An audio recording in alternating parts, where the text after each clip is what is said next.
बढ़िया। और यू और मैं लाया हूँ आपके लिए कैल्शियम की बहुत सारी बातें कि कैल्शियम क्या होता है। मैं डिफरेंट टॉपिक लेकर आ रहा हूँ। खाली यही नहीं है रीत रिवाज कि मोटिवेशनल स्पीकर है बस वो आपको यही कहेगा कि जंप लगाओ जंप लगाओ जंप लगाओ, पहाड़ पे चढ़ो पहाड़ पे चढ़ो पहाड़ पे चढ़ो, पहाड़ से छलांग मार लो। Never ever. मोटिवेशनल का मतलब ये होता है और होना चाहिए, जो मेरी अपनी सलाह है, कि आपको हर टॉपिक पे बात की जाए पर आसान लफ्जों में। आप हिंदी में हैं तो हिंदी उर्दू दोनों बहन भाई हैं, मिलके लैंग्वेज को हर कोई समझ लेता है। और अगर आप इंग्लिश हैं तो उसको आप इंग्लिश में करके देख लें। आप किसी भी लैंग्वेज में, अब तो चूंकि सोशल मीडिया के जमाने में अब तो हर जबान को आप इजीली ले सकते हैं। तो लिहाजा मोटिवेशन का मतलब, मेरी मेरी इस्लाम ये है कि आपको बीमारी से बताए कि आपने फेफड़ों को कैसे बचा के रखना है, आपने लंग्स को संभाल के कैसे रखना है, आपने स्टमक को कैसे लेके चलना है, और आपने लाइफ स्टाइल को कैसे चेंज करना है। आपने जिम करना है तो जिम को कैसे करना है, बॉडी बनानी है तो अरे भाई बॉडी दिखाई तो दे ना कि आप नजर आ रहे हैं। तो आज का मेरा टॉपिक, यूट्यूब चैनल को फौरन फौरन आप क्लिक कर लें, डॉक्टर जलील हसन ऑफिशियल। और आज मैं बात करूंगा कैल्शियम। हमारे जिस्म के अंदर, हमारे जिस्म के अंदर जिस्म के लिए एक जरूरी मिनरल समझा जाता है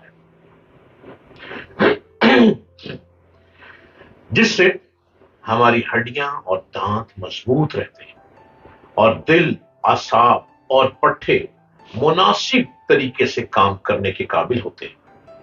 जब कभी कैल्शियम का जिक्र आता है तो सबसे पहले जहन में दूध ही का तस्वुर भरता है।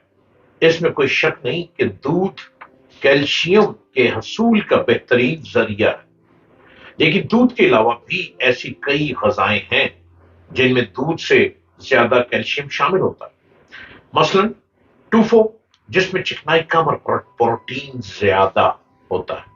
ये कोलेस्ट्रॉल से पाक नबाताती से हासिल होने वाली गजा है, और जो लोग सब्जी खोर होते हैं उनके लिए टूफो बेहतरीन इंतखाब है। बहुत से बीजों में भी कैल्शियम की बहुतायत होती है। उन बीजों में खशखाश, अजवाइन, खुरासानी तिल और तुखम बाल नगा शामिल है, जिनमें कैल्शियम के अलावा भी दीगर गजाइत बख्श अज्जा होते हैं। दही भी कैल्शियम के हसूल का बेहतरीन जरिया है। दही को प्रोबायोटिक्स गजाओं में शुमार किया जाता है, यानी इसके खाने से हमारी आंतों की सेहत के लिए मुफीद जरासीम पाए जाते हैं और जिस्म कई बीमारियों से महफूज रहता है। दिलचस्प बात यह है कि कम चिकनाई वाले दही में कैल्शियम की मिकदार ज्यादा होती है। बाज मछलियां, सार्डिनियस, जो डिब्बों में बंद फरोख्त होती हैं, उन छोटी मछलियों के कांटे चुबा कर खाए जाते हैं, जैसे चबाते हैं, चबाकर खाए जाते हैं, जो कैल्शियम से भरे होते हैं। ये मछलियां जिस्म को ओमेगा थ्री फैटी एसिड भी फ्राहम करती है, जो जिस्म में दर्द और सूजन कम करते हैं और खून में फटकियों की तश्कील रोकती है। फलियों और दालों में अगरचा प्रोटीन और गजाई रेशों या फाइबर की वाफर मिकदार होती है, लेकिन फलियां और दालें बशमूल चना कैल्शियम से भी लबरेज होती हैं। बादाम, पिस्ता, काजू, अखरोट समेत जितने भी नट्स हैं, इन तमाम इसमें मगजियात में सबसे ज्यादा कैल्शियम बादाम में पाया जाता है।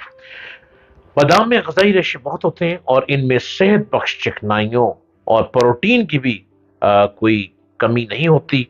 सेहत बेहतर रखें, और सेहत बेहतर रखने के लिए जो आप खुराक लेते हैं उस खुराक का भी आपको पता होना चाहिए कि हम जो खुराक ले रहे हैं उसमें कैल्शियम कितनी है, उसमें प्रोटीन कितनी है, उसमें कोलेस्ट्रॉल कितना है, उसमें और कितनी मिकदार आपने लेनी है, आपकी एज कितनी है, आपका वजन कितना है, आपको कितनी मिकदार में इसको खाना है, कितनी मिकदार में चलना है, और आप देखिएगा कितने जबरदस्त और सेहतमंद हो जाएंगे। अपनी सेहत का खुद ख्याल रखें, आपकी सेहत का ख्याल किसी और ने नहीं रखना। मैं यूं तो सोशल मीडिया पे डिफरेंट टॉपिक लेकर आता हूं और मुख्तलिफ बातें आप लोगों से शेयर करता हूं, लेकिन कोशिश में रहता हूं کہ بہت آسان لفظوں سے میں آپ سے بات کروں، آسان لفظوں میں، آسان گفتگو میں، آسان اردو میں گفتگو کروں، اور اسی لیے میں مختلف میڈیکل ٹرمز کو بھی آسان لفظوں میں آپ کے ساتھ بیان کرتا ہوں کہ آپ کی باڈی میں کیا کیا کچھ پایا جاتا ہے، کتنی کیلشیم آپ کو چاہیے، کتنا پروٹین آپ کو چاہیے، آپ کو ویجیٹیرین بننا چاہیے یا آپ نے گوشت خور رہنا ہے۔ گوشت خور لوگوں کی عمر کم ہوتی ہے، یہ خیال رکھیے گا، اور ویجیٹیرین لوگوں کی عمر زیادہ ہوتی ہے۔ گوشت خور لوگوں کو بہت جلدی بیماریاں پکڑ لیتی ہیں، کیونکہ گوشت کھانے میں اٹریکشن تو ہے نا، وہ اٹریکشن بیماریوں میں بھی ہے، بیماری کیچ کرتے کرتے ہیں، گوشت خور لوگ جلدی بیماری کو کیچ کر لیتے ہیں، لیکن جو ویجیٹیرین لوگ ہوتے ہیں وہ بیماری جلدی کیچ نہیں کرتے، بیماری ان سے کوسوں دور رہتی ہے۔ اس لیے کوشش میں رہے کہ آپ ویجیٹیرین بنے، اور پھر بھی زبان کا چسکا بڑا برا جس کا ہے، اور زبان کا چسکا چھوڑیے، اپنی صحت کا خیال رکھیے، اور یہ زبان کا چسکا چھوٹنے میں چھوٹتا نہیں ہے، انسان بیچارہ کیا کرے، کدھر جائے، کچھ تو کرنا ہے۔ کھانے کے لیے عام طور پر لوگوں کی نگاہ دنیا کے خارجی مواقع پر ہوتی ہے، باہر کے ملکوں میں، دوسرے ملکوں میں کیا ہو رہا ہے اس پر توجہ ہوتی ہے لوگوں کی، اس لیے وہ کہہ دیتے ہیں کہ فلاں ملک میں مواقع ہیں اور فلاں ملک میں مواقع نہیں ہیں، مگر ترقی کے لیے اس سے بھی زیادہ اہمیت ان صلاحیتوں کی ہے جو فطرت سے ہر آدمی کو ملی ہوئی ہے۔ کوئی بھی آدمی اس سے خالی نہیں۔ جب زندگی کی مشکلیں آدمی کو چیلنج کرتی ہے تو اس کی چھپی ہوئی صلاحیتیں ظاہر ہونے لگتی ہیں، حالات کا جھٹکا انہیں جگا کر ایکٹیو کرتا ہے، متحرک کر دیتا ہے، ایکٹیو کر دیتا ہے۔ یہ بیداری کسی انسان کی زندگی میں اس کی ترقی کے لیے بہت زیادہ اہمیت رکھتی ہے۔ امریکہ میں اسکوپ ہے کہ وہاں خارجی مواقع موجود ہیں، اور ہمارے ہاں یہ اسکوپ ہے کہ یہاں چیلنج کی صورتحال پائی جاتی ہے جو آدمی کی فطری صلاحیتوں کو آخری حد تک جگا دیتی ہے، اور پہلے اسکوپ کے مقابلے میں دوسرا اسکوپ بلا شبہ کہیں زیادہ قیمتی ہے۔ موقع کی تلاش میں رہیں، اپنی صلاحیتوں کو سو کر مت گزاریں، اپنی ابھرتی ہوئی چمک دمک والی صلاحیتوں کو جاگ کر گزاریں، ہر نئے مواقع کی تلاش میں رہیں، اور جو مواقع نظر آ رہے ہیں اس موقع کو گرپ میں لینے کی جستجو کریں، پھر آپ کبھی بازی ہاریں گے نہیں، بلکہ آپ بازیگر بن کے، بازیگر کے نام سے پکارے جائیں گے۔